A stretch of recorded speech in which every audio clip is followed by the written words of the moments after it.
para trabalharmos nessa tarde. Bem,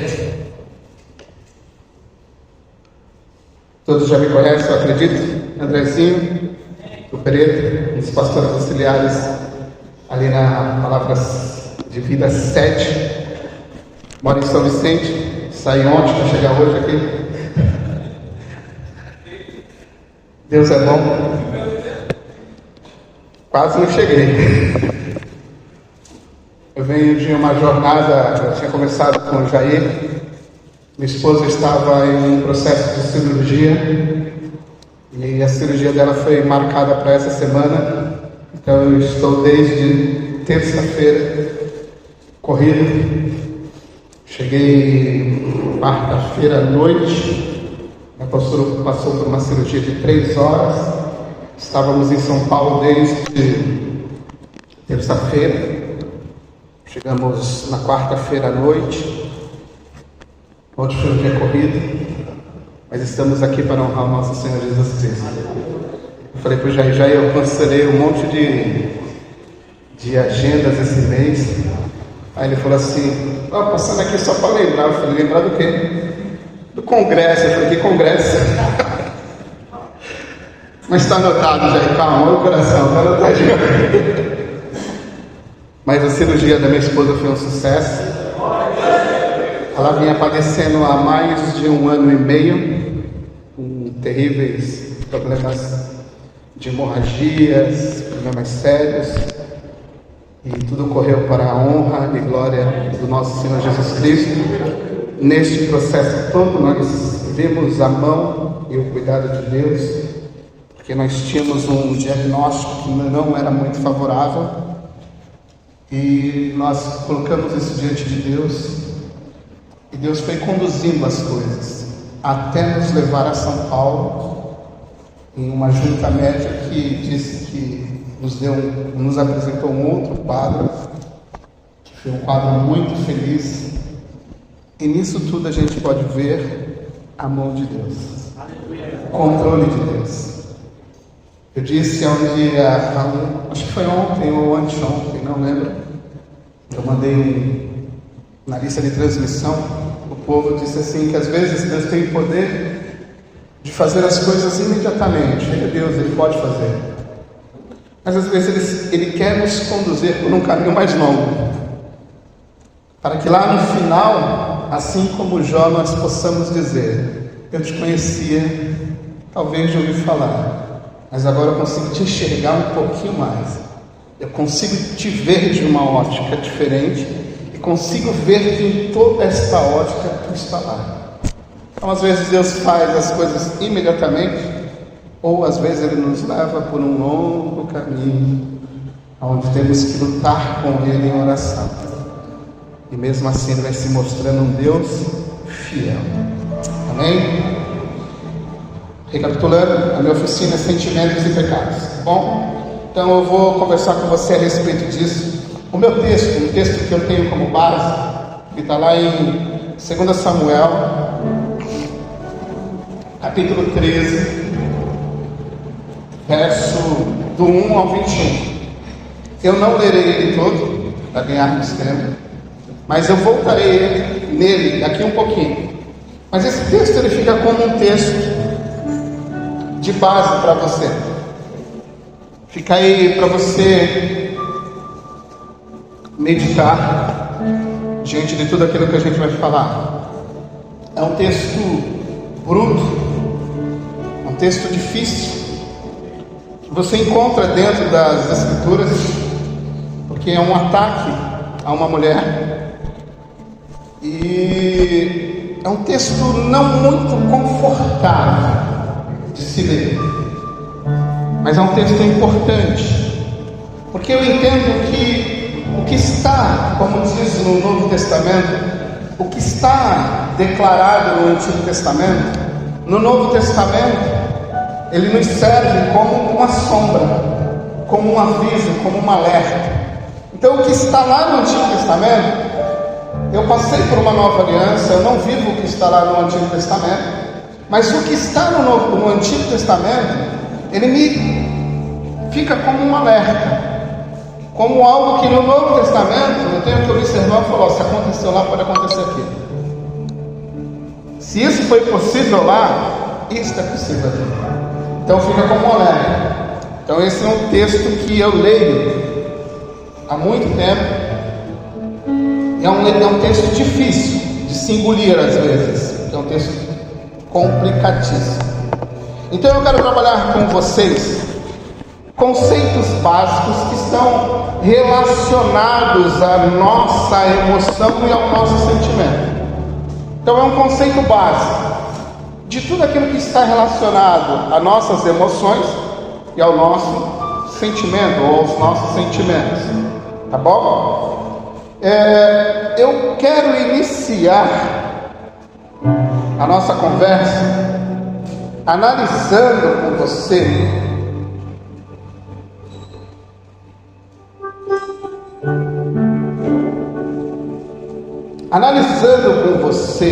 esses conceitos. Então eu quero iniciar a nossa conversa analisando a diferença que existe entre emoção e sentimento. Quantos aqui acham que emoção e sentimento é a mesma coisa? Ninguém? Vou perguntar de novo. Quantos de vocês acham que emoção e sentimento são as mesmas coisas? Ok. Então vamos lá. Vamos definir o que é emoção. Isso é o que a filosofia, a psicologia e a teologia vai afirmar, tá bom? Então emoção é uma reação afetiva, intensa. Ela aparece de uma forma aguda, profunda, porém ela é breve na sua duração. A emoção ela vem repentina, de uma forma bem repentina, intensa, profunda às vezes, mas ela tem um prazo de validade muito curto, tá bom? Ela é determinada, a emoção, pelo estímulo ambiental, ou seja, ela sempre, na maioria das vezes, ela vai te estimular e vai me estimular a partir do que vem ou que está do lado de fora. A emoção ela vai provocar várias reações em nosso organismo e vários transtornos físicos. Você já percebeu que uma pessoa, quando está emocionalmente abalada, ela tem diversos sintomas que na psicologia é determinado como psicossomáticos. Ela sente no seu corpo as reações geradas por sua emoção totalmente desequilibrada.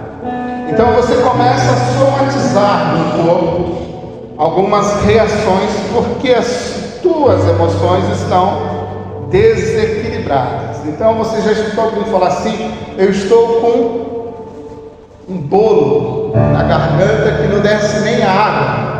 Já se deparou com gente assim? Você já teve aquele tremor na palma do teu olho? Involuntário, você não sabe onde está lá. Tô aqui. Coraçãozinho acelerado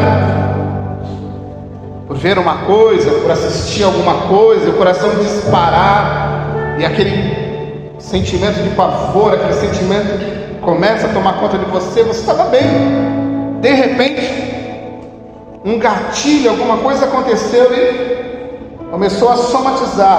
Você já viu aquelas pessoas com mancha roxa nas pernas, nos braços? Você fala: o que foi isso? Não sei, cara, eu dormi bem e amanheci com essa mancha roxa no meu braço, na minha perna. Aí você fala: não tem certeza? Ninguém te... Não, eu só dormi e amanheci no dia seguinte. Então essas são emoções que vão somatizando, elas vão marcando o teu corpo. Elas são emoções que estão desequilibradas. Você já viu aquelas pessoas que começam a querer, hoje é muito comum os jovens, os adolescentes se agredirem, se cortarem, porque as suas emoções estão todas desequilibradas. Então, os estados emocionais, comumente, comum, destacado nesse ambiente, por exemplo, é a felicidade. A felicidade ela é uma emoção, a tristeza, a raiva, o medo, a surpresa, é espanto, você ser surpreendido. De repente você chega no trabalho, ou você pode estar com uma carta de demissão pronta, você toma aquele susto, aquela surpresa, ou você pode ter uma carta ou uma conversa onde você vai subir e levar um grau, vai ser chefe de um setor, vai passar a ser membro da diretoria ou algo desse tipo. Então você é pego de surpresa, então ali vai gerar um tipo de emoção, o nojo. Ai, que nojo, emoção, você vê aquela cena, aquele cheiro, aquela situação, você repele aquilo, você coloca de lado. Desprezar alguém, às vezes você escuta falar de alguém, e quando esse alguém aparece na sua presença, você despreza, porque a emoção que vem naquele momento, euforia, culpa, vergonha, tudo isso é emoção. A euforia, aquele estado de alegria, eufória, tal, emoção, culpa, vergonha, tudo isso faz parte desse ambiente de emoção. A emoção ela é sempre uma resposta física, psicológica, tá bom? A um estímulo, geralmente, como falei, caracterizando-se por meio de um aspecto físico, fisiológico, tá? Ela vai alterar, por exemplo, frequência cardíaca, vai alterar a respiração, vai alterar a expressão facial. Você já reparou que quando você fala alguma coisa para alguém, aquele alguém não gostou do que você falou, a expressão facial, o semblante fecha na hora, ou se não tem um largo sorriso pela notícia que recebeu? Já passaram por isso? Já viram isso? Emoção. Naquele momento, a pessoa estava muito bem, de repente você deu uma palavra que o semblante... Aí você pergunta, aconteceu alguma coisa? Não aconteceu nada. Se é casado, já entendeu, o que eu estou falando. Eu tenho que adivinhar nas linhas. Então, as emoções, elas são geralmente rápidas e intensas. Então, a emoção é uma coisa que vem rápido, de uma forma intensa, mas é passageira. Do mesmo jeito que veio rápido, foi embora rápido. Ela não fica por muito tempo. Ela não estabelece morada. Ela não estabelece tempo pré-determinado. Ela simplesmente se vai. Então isso é emoção. E o sentimento? Qual é a diferença entre um sentimento? O sentimento ele é menos intenso. Você não tem aquela intensidade. Ele não tem uma intensidade como a paixão. Quantos são casados? Lembra aquelas loucuras do início do teu namoro, lá no início, que você fazia pela pessoa que você está hoje? Você atravessava o deserto se precisasse, você atravessava Santos Guarujá a nada se precisasse, chegava molhado, mas você ia para aquele encontro determinado tal hora. Podia cair canivete, não tinha tempo ruim, não é assim? Paixão. Mas depois que você casa, a paixão ela vai durando, mas o que vai sendo estabelecido é um sentimento que vai crescendo, que vai evoluindo dia após dia, diferente da intensidade da paixão. Ela vai ali te acompanhando, mas ela não é mais tão intensa como no início. Mas o sentimento é intenso, muito mais intenso do que no início. Então, o sentimento ele tem uma intensidade menor. Por exemplo, como a paixão. A paixão é aquela explosão. O sentimento é aquela coisa mais equilibrada, mais calma. Ele é mais duradouro que a emoção. Então, o sentimento dura mais que paixão, e dura muito mais que a emoção. Isso é sentimento. Sentimento não é aquela loucura e não é aquela emoção. Sentimento é aquela coisa que vai equilibrar e vai manter. Sentimento é o que mantém um casamento. Sentimento é o que mantém a vida cristã. Sentimento é o que mantém as coisas de uma forma reta. Porque o que você sente é o que você vai, vamos dizer assim, o que você vai sentir é o que vai te definindo ao longo do caminho. A partir do momento em que o sentimento começa a ser trocado, as coisas começam a ser trocadas no teu ambiente também. Aquele sentimento, ele não começa a ser cultivado, ele vai sendo cultivado esporadicamente. Outras coisas vão tomando o lugar dele.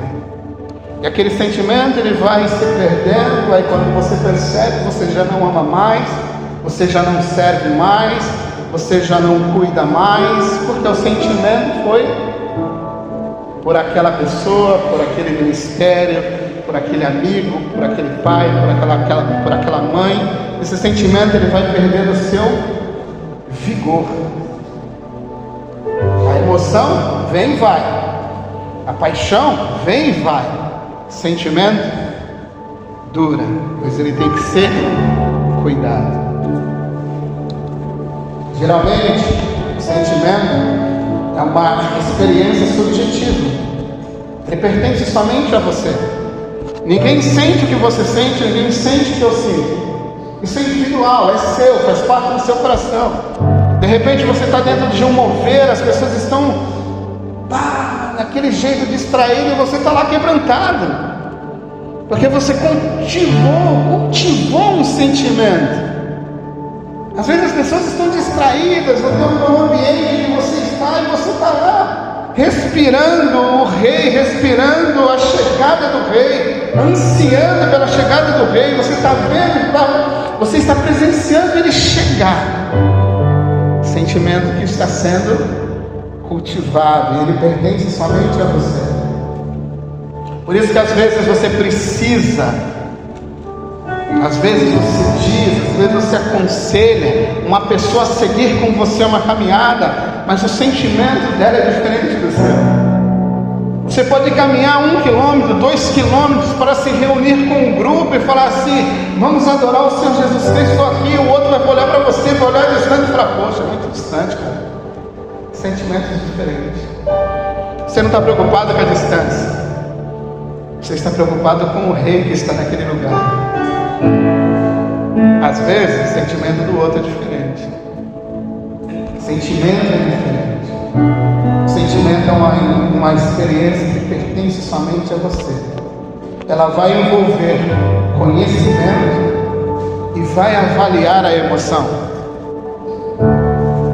Sentimento começa com pensar, e ele vai sendo desenvolvido à medida em que você analisa todas as emoções, tudo aquilo que está ao seu redor, te estimulando, te trazendo euforia, tristeza, raiva, ódio. O sentimento vai olhar para tudo aquilo e vai analisar toda aquela circunstância. Ele vai dizer assim: isso aqui fica para fora, isso aqui entra, isso aqui eu mando embora, isso aqui vai sendo alinhado, isso aqui vai entrando aqui dentro. Sentimento é diferente.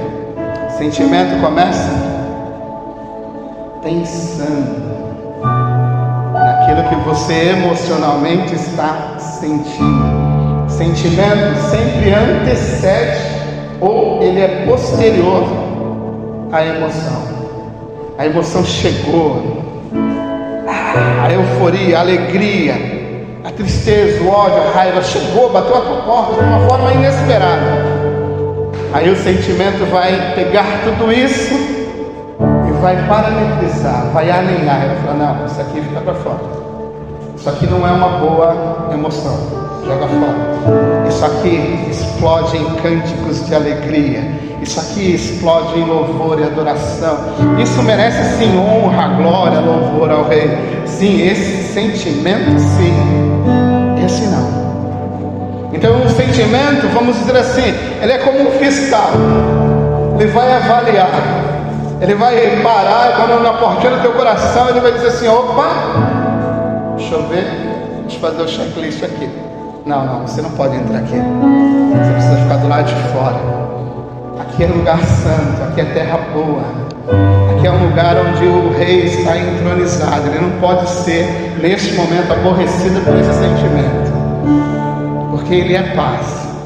Porque Ele é Senhor, sobre tudo e sobre tudo. Aqui você não vai entrar não. Aqui você não vai tirar a minha paz. Eu tenho um sentimento a cultivar. Eu não vou ser levado nem dominado por minhas emoções. Eu vou cultivar um sentimento santo por Ele.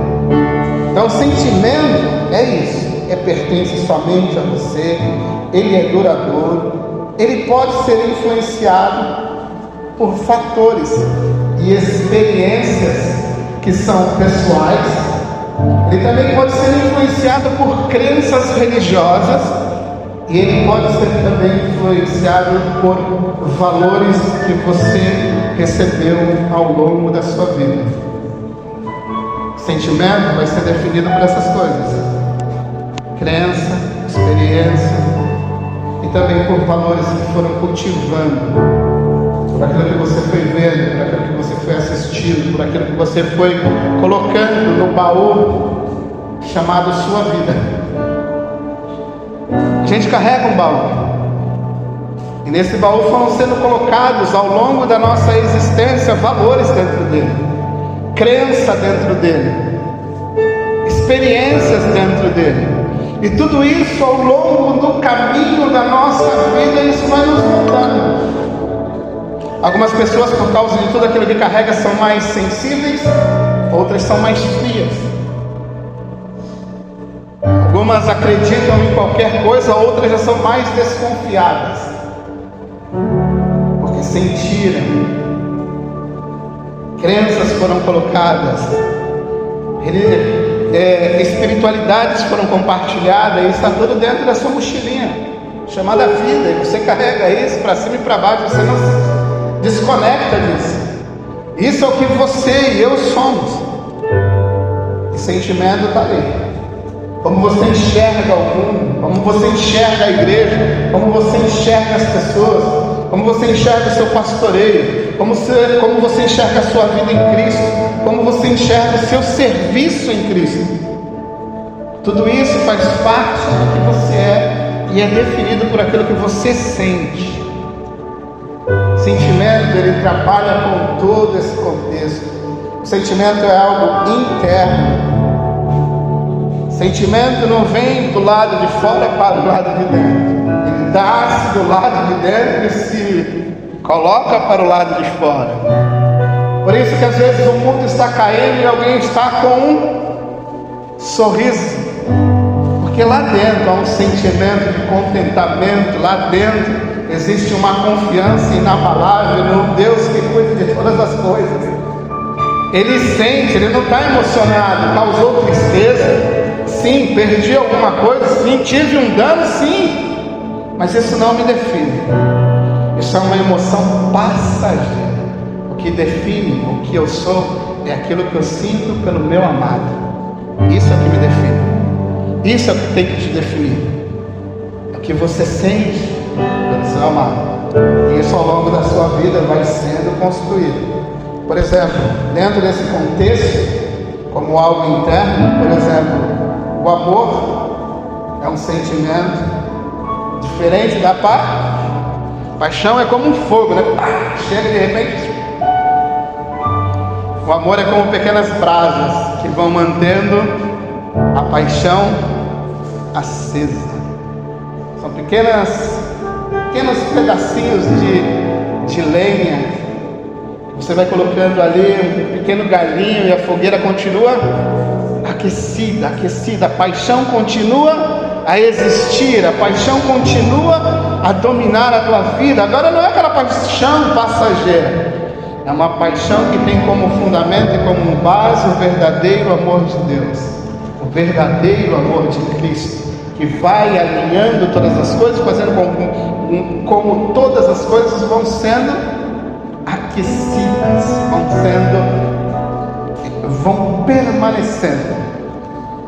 Empatia, gratidão, saudade, contentamento,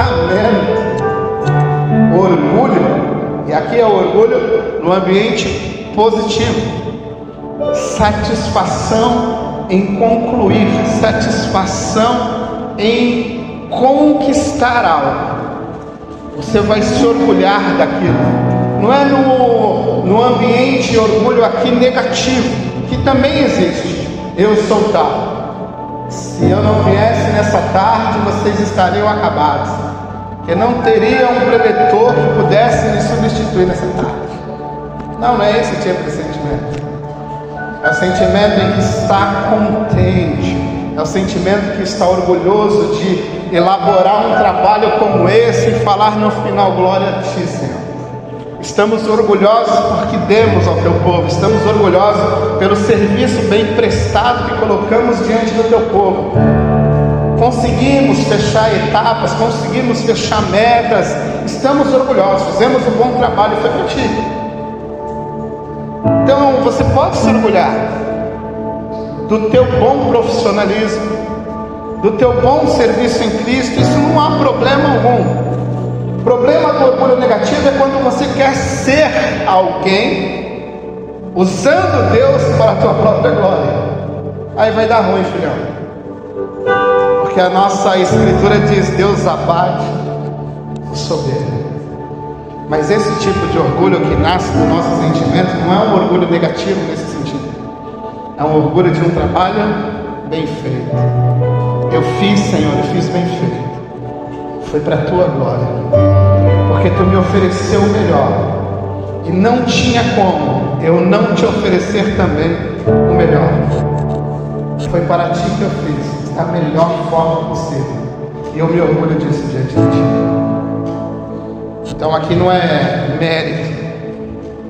É como se você olhar a carta de 2 Coríntios, lá no finalzinho, quando Paulo vai defender o seu apostolado, ele fala: olha, por favor, não me tome como alguém que seja soberbo, não me tome como alguém que esteja louco, mas eu quero mostrar para vocês as minhas credenciais.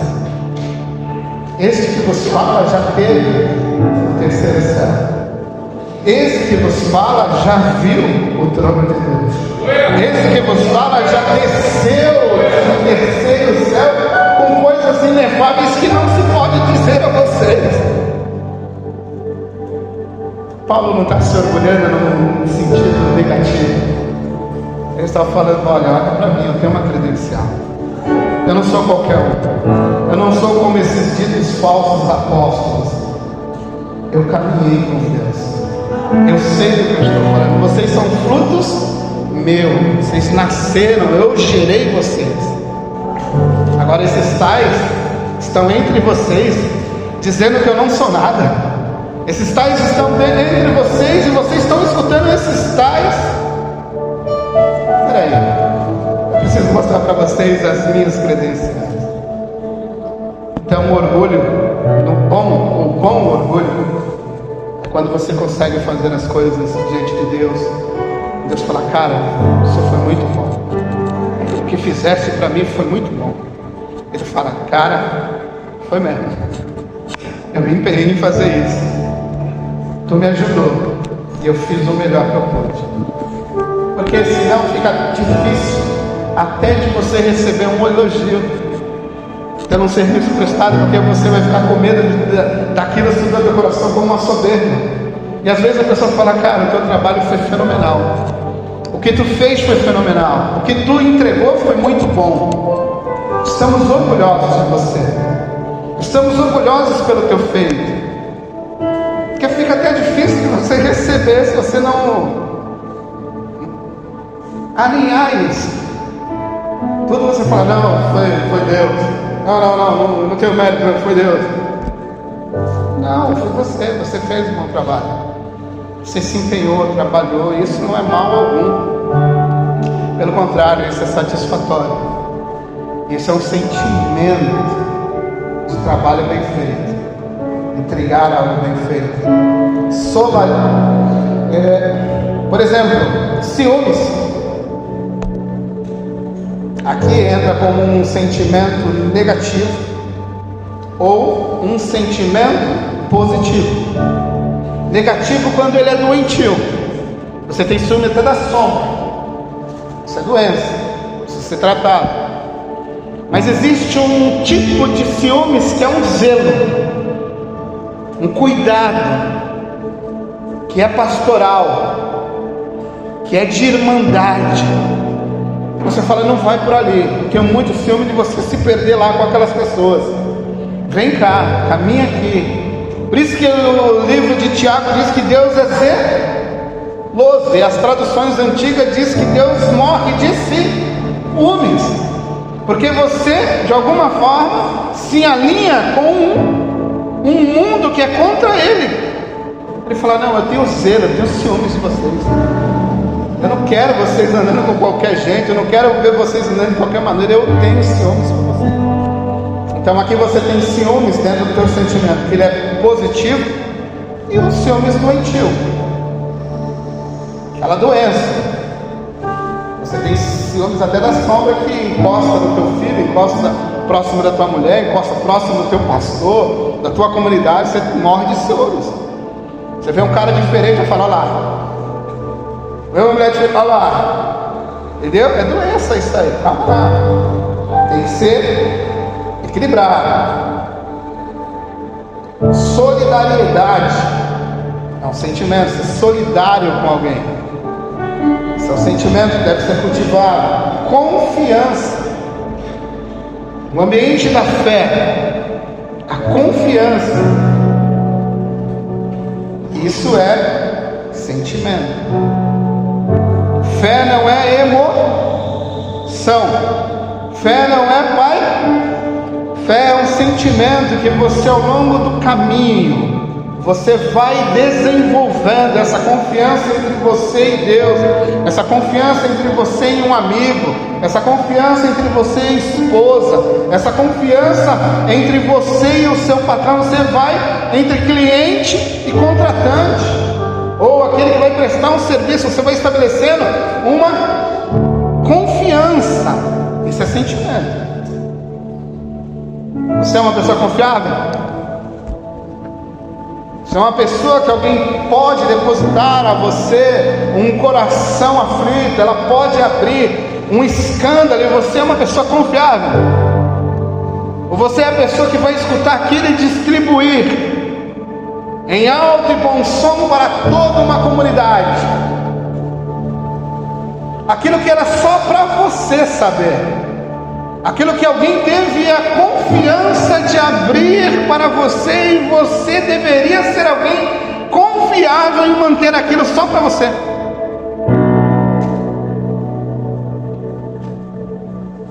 Entendeu? Isso é sentimento, é confiança. Quer conhecer alguém? Vem. Saber quem ele é bem mesmo? Come 1 quilo de sal com ele. Quando terminar o sal, vai saber se é de confiança ou não. Porque o sal vai levar um tempo você comer 1 quilo de sal, viu? Mas é assim que a gente conhece as pessoas. Não abra sua porta para qualquer um. Não abra seu coração para qualquer pessoa. Veja se há nela sentimentos de pessoas confiáveis. Porque às vezes você e eu podemos estar abrindo o nosso coração para pessoas erradas. Como é que está você? Está tudo bem? Mas às vezes só quer saber como está você e se está tudo bem para distribuir para outros. Ó, falei para tu, está quebrado. Te disse? Não vai te ajudar em oração, não vai te ser solidário, não vai querer caminhar uma légua contigo, só quer escutar para te maltratar, para acabar com você. Mas a pergunta continua: você é alguém confiável? A pergunta continua, tá bom? Deixa ela ir mastigando seu cérebro. Inveja. Esse é um sentimento muito negativo. E ele nasce aqui dentro desse coração. Você olha o carro do irmão, que às vezes ganhou, e fala: nossa, que carro, né? Esse cara ganhou o carro. Você olha a casa do irmão, que casa. Você olha a mulher do irmão, que mulher.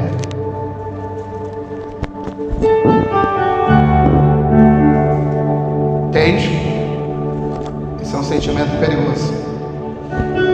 Eu poderia ser melhor que o meu pastor, que falava xoxa. Que líder que eu tenho aqui. Isso é uma miséria. Eu lá estava voando. Inveja, cuidado. Com defeito ou não, é o seu pastor, é o seu líder, é o seu irmão, é o seu amigo, e está ali porque Deus acha que ele deve estar lá. Simples assim. O que cabe a mim, o que cabe a você, é nos submeter. Porque a Bíblia diz: é melhor obedecer do que sacrificar. É melhor obedecer. É melhor estar debaixo da bênção. Extrapolou, saiu fora da régua, chama ele no canto e fala: ó, saiu fora da régua ali. Você tem que endireitar aqui. Eu tenho essa liberdade com os meus pastores. E os meus pastores têm essa liberdade comigo. Quando eles percebem que eu estou saindo da régua, vem cá, alinha. Assim como eu percebo, ó, aquilo que tu disse lá, volta aqui, ó, encaixa aqui, segue o trilho. Entende? Porque aqui entre nós não há melhores. Aqui entre nós estamos todos aprendendo. Aqui entre nós somos todos coadjuvantes. Alguns se destacam em duas falas, outros só vão apresentar um pratinho na cena, não vão falar nada, mas todos fazem parte da mesma peça, todos fazem parte do mesmo filme, todos estão caminhando para o mesmo lugar. Então cuidado com o sentimento invejoso que sobe ao seu coração, ao meu coração, ao coração de tantas outras pessoas que passam e passaram antes de nós, vão passar posteriormente depois de nós. Isso é um sentimento que está aqui dentro. Ele precisa ser analisado friamente e deve ser colocado no lugar dele. Aqui não. Aqui não. Desce. Sai daqui. Se retira desse lugar. Amém? Devemos então concluir que a principal diferença entre a emoção e o sentimento é que a emoção é uma resposta imediata a um estímulo, enquanto o sentimento é uma construção a partir de uma análise que ocorre após a emoção. Sentimento vem e vai. Diz aí pro teu irmão: sentimento vem e vai. O que deve permanecer, a emoção vem e vai. O que deve permanecer é sentimento. Sentimento. Alguém lembra de algum texto bíblico que diz algo sobre sentimento?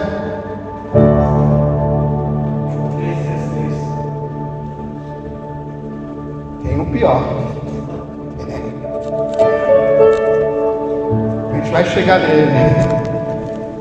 O que deve permanecer é o... Fala de novo. O que deve permanecer é o... Deve permanecer o... Guardou isso aí? Escreveu na tábua do teu coração? Ok. Segura. Amarra o cinto de segurança. Capítulo 13 de 2 Samuel conta a história do verso 1 ao verso 21 de um homem chamado Aminon. Aminon é um dos filhos de Davi. Nesse primeiro ponto, o que eu falei até agora só foi a introdução. A gente vai entrar agora, não? Na conversa mesmo. O primeiro ponto é falar sobre a loucura de Aminon. Aminon é um maluco. Aminon é um maluco, cara. Irresponsável. Aminon é um cara que não domina as suas emoções. Aminon é um homem, um rapaz que deixa fluir tudo aquilo que ele vê do lado de fora. E ele permite com que ele vê do lado de fora ir para dentro do seu coração. E ali ele começa a cultivar sentimentos que não poderiam em nenhum momento ser cultivados. Aminon se deixa levar pela emoção. Aminon convive com a sua irmã, que é bela e é virgem. Ela é meia irmã. Ela é filha de Davi, mas com uma outra mulher. É meia irmã de Aminon, bela, bonita, formosa, virgem. Não bastava ser bela. E quando a Bíblia diz bela, tu pode colocar aí bela, coisa fina, primeira qualidade. Parecida ser comigo. Sou belo em Cristo Jesus, né? Deus faz milagre, cara. Não fica olhando para mim, olha para ele. Eu estou nele. Se ele é belo, eu sou belo. Então, Aminon é esse cara maluco que começa a nutrir dentro dele uma paixão doentia, a ponto de desejar ter relações sexuais com a sua meia-irmã. Ele olha para a irmã e diz: "Oh, lá em casa." Ele não tem um olhar sadio ao ver a sua irmã. O olhar dele é sempre um olhar que está sendo dentro dele gerado uma paixão diabólica. Então, quando ele coloca o olhar na sua irmã, é um olhar que ele coloca cheio de malícias, cheios de desejos, cheios de impureza. Isso ele vai nutrindo. Ele vai nutrindo isso, ao ponto do texto dizer que ele fica doente, diz assim, doente de amor diabólico. Não é o amor de Deus. Ele começa, imagine que ele deve estar nesse momento pensando nessa mulher 24 horas por dia, maquinando um jeito de fazer com que ela chegue aos seus aposentos, com que ela chegue na sua casa, com que ela sirva a ele. Então, em uma oportunidade, ele escuta aquele conselho maldito, né?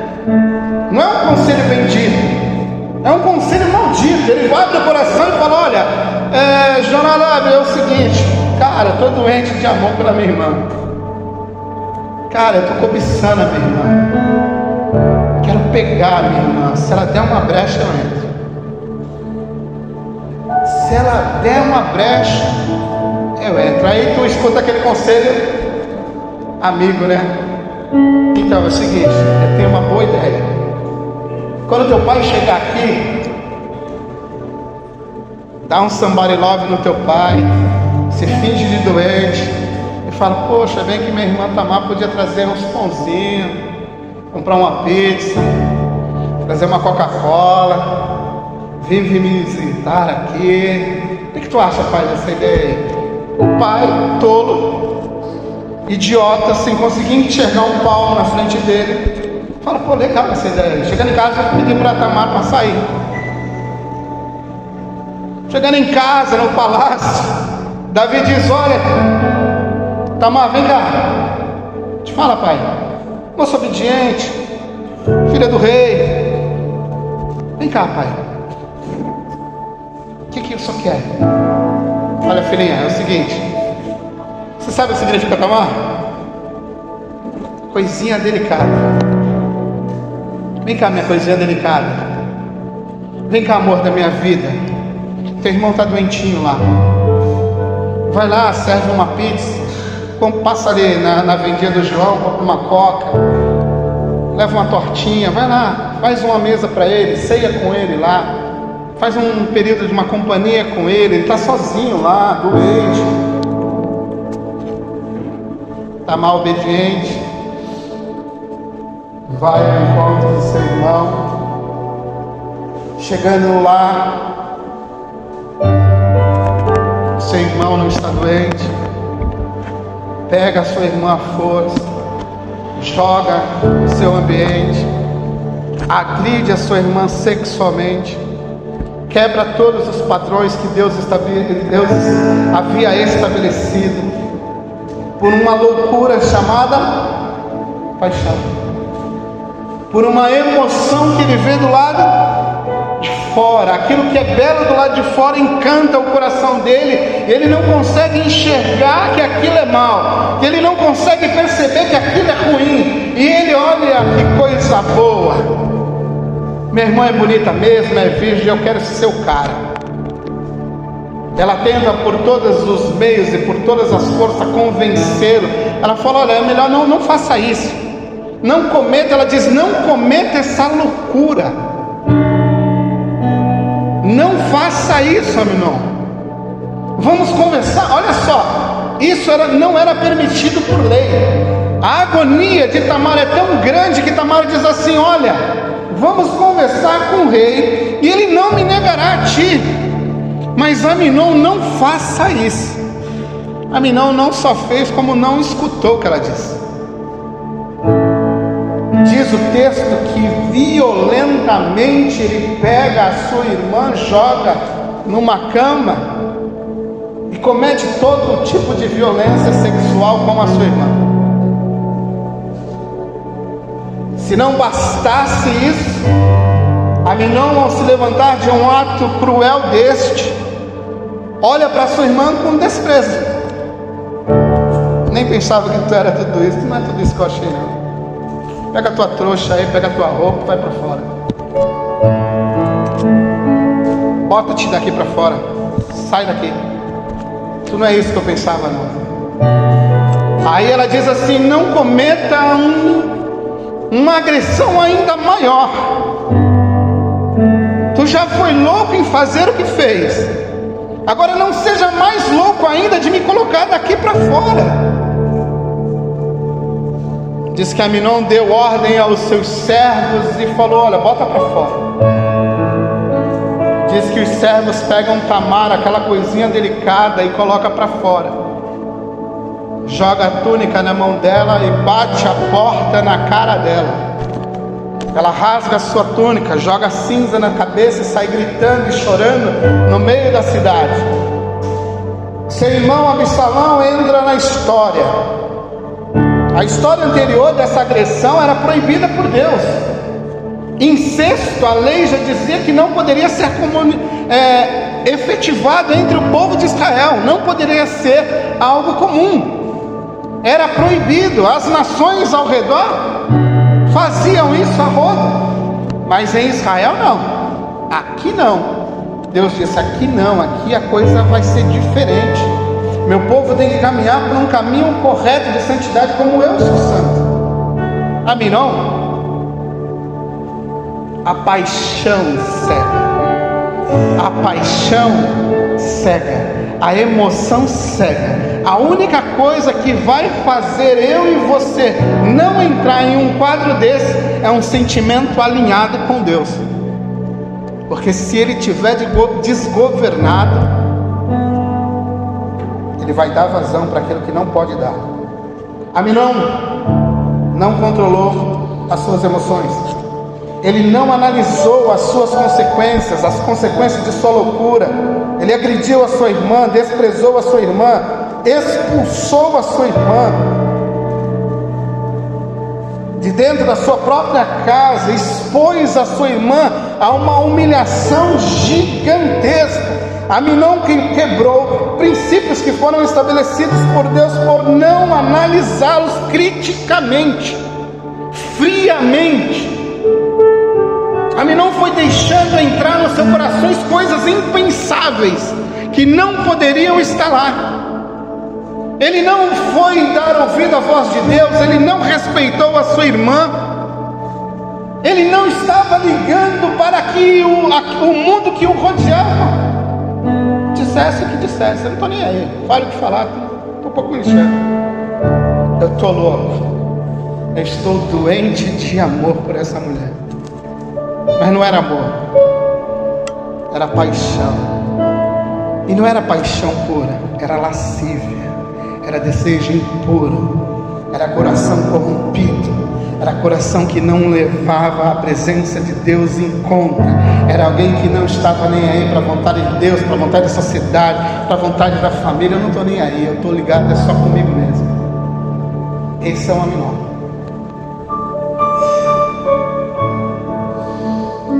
A única coisa que ele deseja é tomar posse do corpo de Tamar. É meu. Sentimento de posse é minha.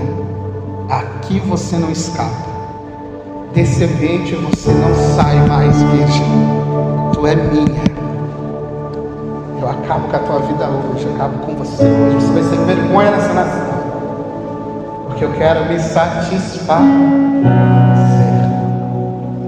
Então ela sai como uma louca no meio da estrada, no meio dos caminhos da cidade, e de repente o seu irmão a vê. Absalão. Absalão vê a sua irmã angustiada, triste, acabada. Se você vê o verso aí, o contexto todo, você vai ver que ele tem uma palavra para acalmar o coração da irmã. Calma, irmã. Não leve isso em conta. Fica calmo. Ele coloca ou traz a irmã para dentro da sua casa. Eu vou cuidar de você. Se o meu pai não teve o discernimento de perceber, e se meu irmão foi um covarde como foi com você, eu vou te cuidar. Eu vou cuidar da sua vida. Eu vou cuidar de você, minha irmã. Vem para minha casa. Entra aqui. Aconselho a irmã. Parece uma coisa bonita, né? E é. Mas quando você vai descendo os versos, você vai vendo o que vai acontecer com Absalão. Diz o texto que, a princípio, ele vê qual é a primeira sensação, a primeira emoção que entra no coração de Absalão. Ódio. Ele odeia, a partir daquele momento, o seu irmão Aminon, o seu meu irmão Aminon. Só que a emoção, ela deve ser o quê? Passageira. Mas no caso de Absalão não foi passageira. Ela foi cultivada. Cultivada durante 2 anos. Sabe aquele ditado? Vingança é um prato que se come frio. Absalão, possivelmente foi ele que escreveu esse verso. Agora não. Agora está muito quente o negócio. Está um vucu-vucu. Meu pai recebeu a notícia, está indignado, meu pai. Ele está tão indignado que nunca foi falar com Absalão. Nunca foi falar com Aminon. Nunca fui falar com Tamar. A indignação não passou de um palmo. Davi foi um grande homem em guerras, um péssimo pai.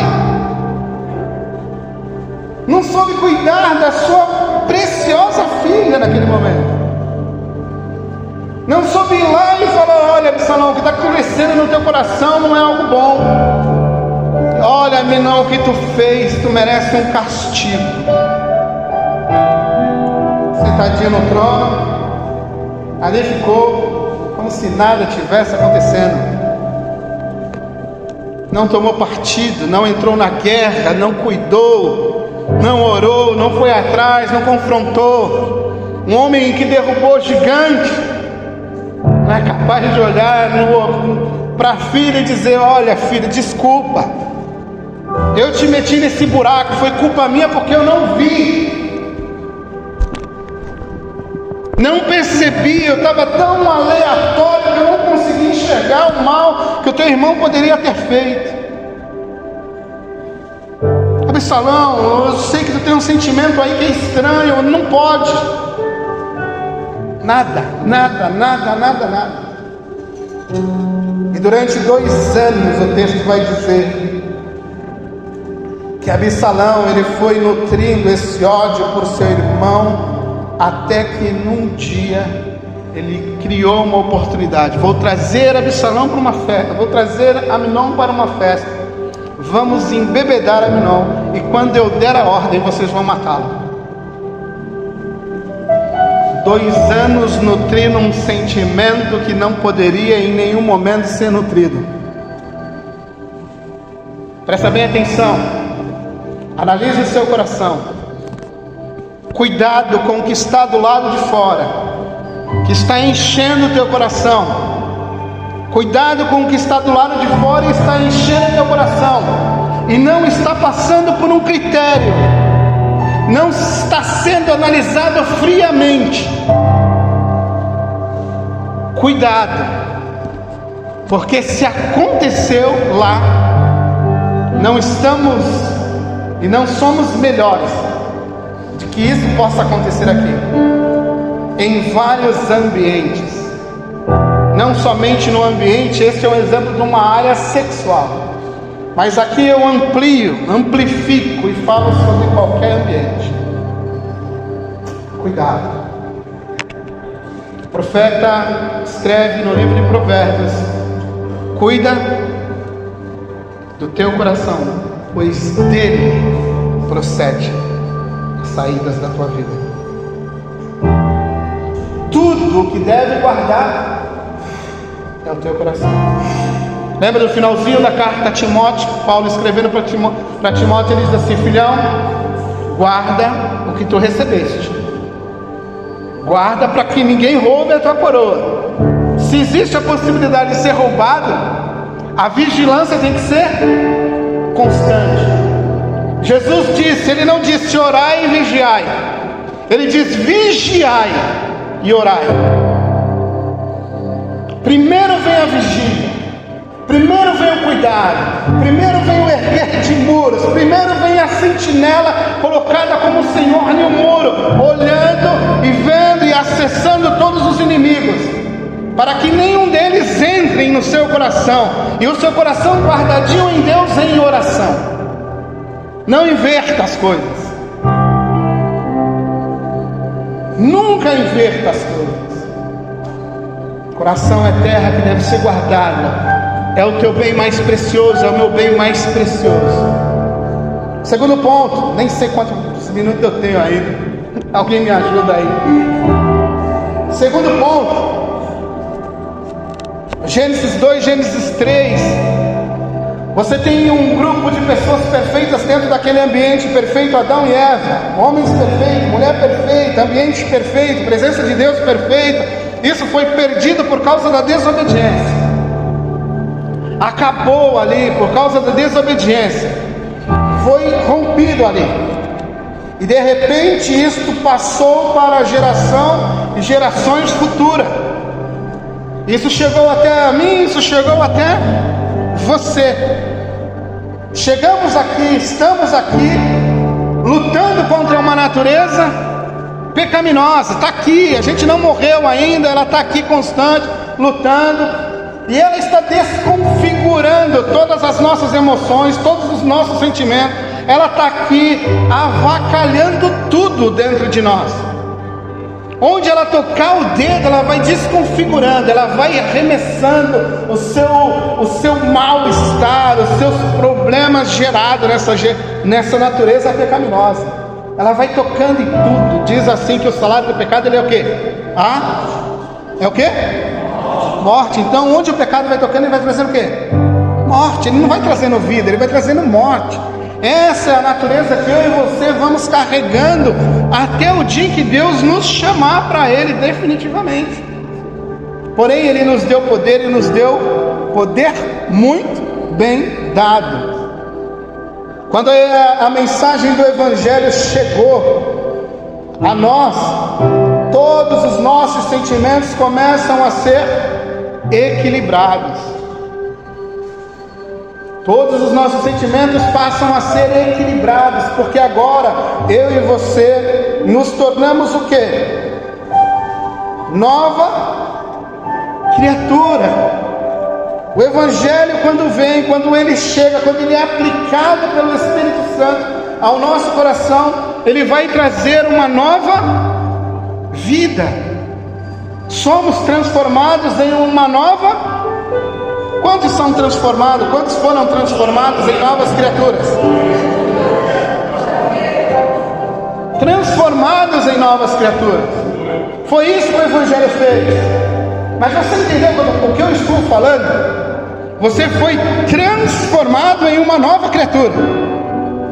Emoções negativas, emoções estranhas não podem habitar num lugar chamado nova criação. Emoções desconectadas com aquele que é santo não podem entrar e encontrar morada aqui. Porque o sentimento que aqui está agora é puro e é santo. E ele luta para que isso seja efetivado. Não há mais lugar para o pecado. Não há mais lugar para o pecado aqui dentro. Romanos 6 é bem claro sobre isso. O pecado não tem domínio sobre nós. E se ele tem domínio sobre você, é porque as suas emoções ainda estão desequilibradas. Elas não estão sendo cuidadas. Elas não estão sendo mantidas no lugar que deveria ser mantido. O Espírito Santo ainda não é dono desse sentimento. O Espírito Santo ainda não é dono dessa paixão. O Espírito Santo ainda não é dono desta emoção. Ele ainda não controla, mas ele precisa controlar. Ele precisa controlar o seu coração, ele precisa controlar o meu coração, porque nascemos em uma nova vida. Lembra do que Paulo falou? Esqueço-me das coisas que ficaram para trás, sigo de olho no alvo. O que passou, passou. Eu não sou o cara que eu deveria ser agora, mas também não sou o cara que fui ontem. Estou lutando para ser melhor, e aqui o pecado não vai encontrar espaço não, porque eu já morri com Cristo. Gálatas 2:20 diz: e eu agora a vida que vivo pela fé no Filho de Deus. E ele conclui: trago em meu corpo as marcas de Cristo. Não é qualquer marca. Não é qualquer marca, não é marca de pecado, não é marca de desobediência. Eu trago no meu corpo as marcas de Cristo. Se Cristo tem marcas de obediência, eu sou como Ele. Se Cristo tem marcas de santificação, eu sou como Ele. Se Cristo ama, eu amo como Ele. Eu trago em mim as marcas dele. Você entendeu o que é ser nova criatura? É não dar espaço, é não dar nenhum milímetro de espaço para a sua natureza antiga. Porque no dia que você der espaço para essa natureza antiga, ela vai fazer o que fez com Aminon. Ela vai destruir tudo. Ela vai acabar com tudo. Porque ela é capaz de nos levar a loucuras nunca antes imagináveis. Ela tem poder de nos enfeitiçar. Ela tem poder de dizer que aquilo que é mal é bom. E se o seu coração não estiver nele, guardado nele, escondido nele, você e eu somos presa fáceis.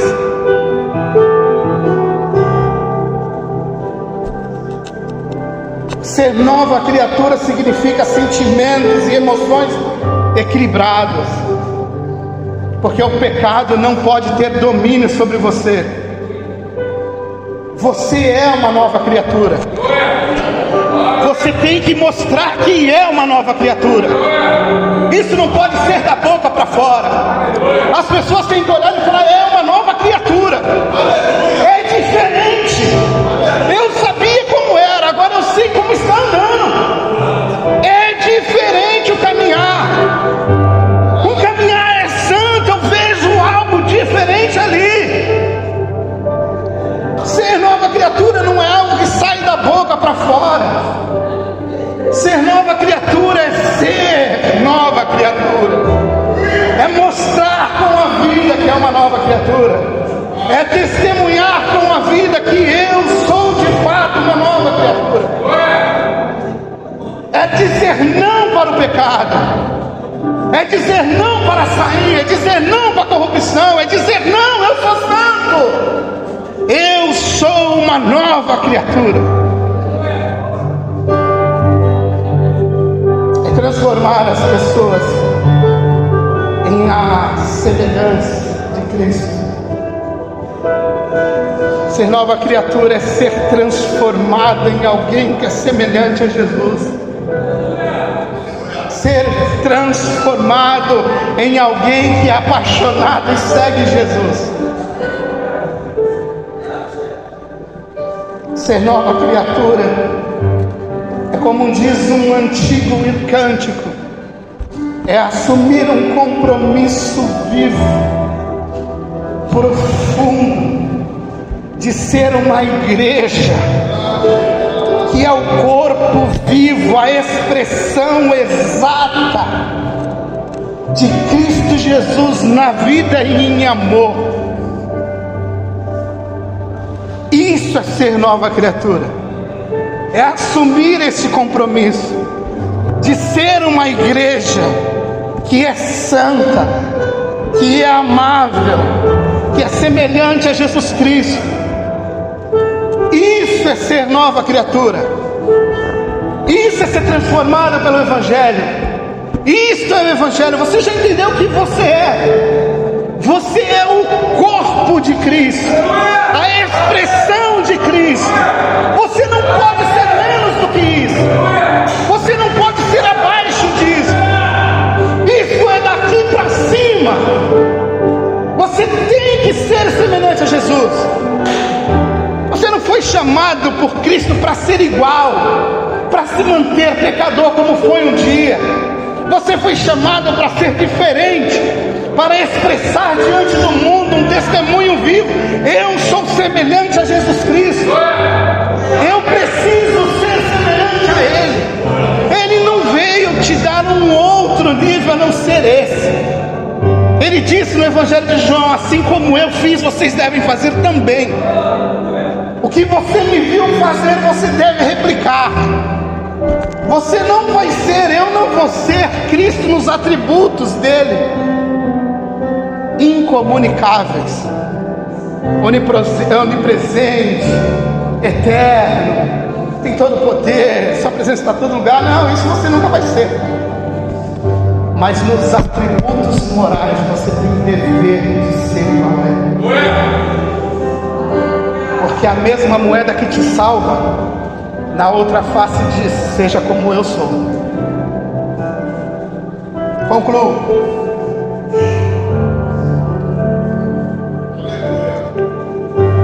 Romanos 12, verso 2 diz assim: transformai-vos pela renovação da vossa mente. Sentimento começa com transformação de mente. Transformai-vos pela renovação da vossa mente. Se você ainda está batendo cabeça, se você ainda está sendo aquele velho homem, você ainda não tem mente transformada. Você precisa ter a mente transformada pelo poder, pelas palavras do Evangelho. Mas não é só isso não. Não é só isso. Paulo diz: tende em vós a mente de Cristo. Não é transformado de qualquer maneira, não é transformado de qualquer jeito. É ser transformado pela mente de Cristo. É pensar como Cristo, é agir como Cristo, é viver como Cristo, é mudando o pensamento como um pensamento semelhante ao de Cristo. Eu em tudo glorifico meu Pai. Eu quero te amar, Pai, como te amei em toda aquela glória que tínhamos. Eu quero voltar e estar aí contigo e desfrutar de todo esse relacionamento. É ter a mente de Cristo. Mas não é só isso. Renovando a mente com a mente de Cristo, para que você tenha o mesmo sentimento que houve em Cristo Jesus. Se você acha que não tinha parâmetros para ter sentimentos e você poderia ter qualquer sentimento, eu vim nessa tarde dizer para você: não tem, não há espaço para isso. A Bíblia diz em Filipenses que você tem que ter o mesmo sentimento. É uma ordem apostólica de alguém inspirado pelo Espírito Santo que diz: devemos ter o mesmo sentimento existente em Cristo Jesus. Não há espaço para você ser você mais. Ou você segue Cristo com o sentimento dele, ou não dá para segui-lo. Ele não vai ficar aí discutindo, brigando com você. É uma questão de reconhecimento. Quem era e quem sou. O meu sentimento, o teu sentimento tem que ser o mesmo sentimento de Cristo Jesus. Isso é uma ordem apostólica. Isso é a ordem de alguém inspirado pelo Espírito Santo há mais de 2000 anos atrás, dizendo e ecoando no século 21 nessa tarde, para mim e para você: sejamos pessoas semelhantes a Cristo Jesus, tendo a mente e tendo o mesmo sentimento que houve nele. Isso não é conto, isso não é uma historinha, isso é evangelho. Isso não é conto de carochinha. Se você não vive isso, isso não é evangelho. Segura na cadeira, porque você tem que escutar e tem que entender isso. Porque é a partir disso, de uma mente transformada, de um coração transformado, de um sentimento semelhante ao sentimento de Jesus, que você começa a ser transformado num homem segundo a imagem e a semelhança dele. Que você começa a transformar o seu lar, que você começa a transformar os seus filhos, que você começa a transformar o seu noivado, o seu namoro, o seu emprego, as suas amizades, a sua escola. Você não vai conseguir de outra maneira, você não vai conseguir de outros meios, você não vai conseguir com outros métodos, se você não for alguém cheio do Espírito Santo, que se pareça e seja semelhante a Jesus. Não existe parâmetro, não existe homem perfeito. O único homem perfeito foi colocado numa cruz, ressuscitou ao terceiro dia para dizer para mim e para você: sejam semelhantes a mim, tenham o mesmo sentimento que houve em mim, tenham a mesma mentalidade que eu tenho. Vocês não estão soltos, vocês têm que ser parecidos comigo. Se a sua vida está em mim e eu estou em você, não tem outro jeito a não ser semelhante a mim. Não há outro jeito a não ser homens semelhantes a Jesus.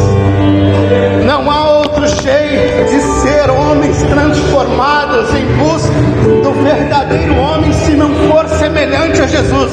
Isto é evangelho. O resto é conversa fiada. Deus nos chamou, Deus nos convocou para um compromisso sério com Ele, de sermos homens semelhantes a Jesus, semelhantes ao seu Filho. Não menos que isso. O mesmo sentimento que houve nele é o mesmo sentimento que tem que haver em você. Não há espaço para outro. Não há espaço para o André, não há espaço para João, não há espaço para Luiz, não há espaço para ninguém.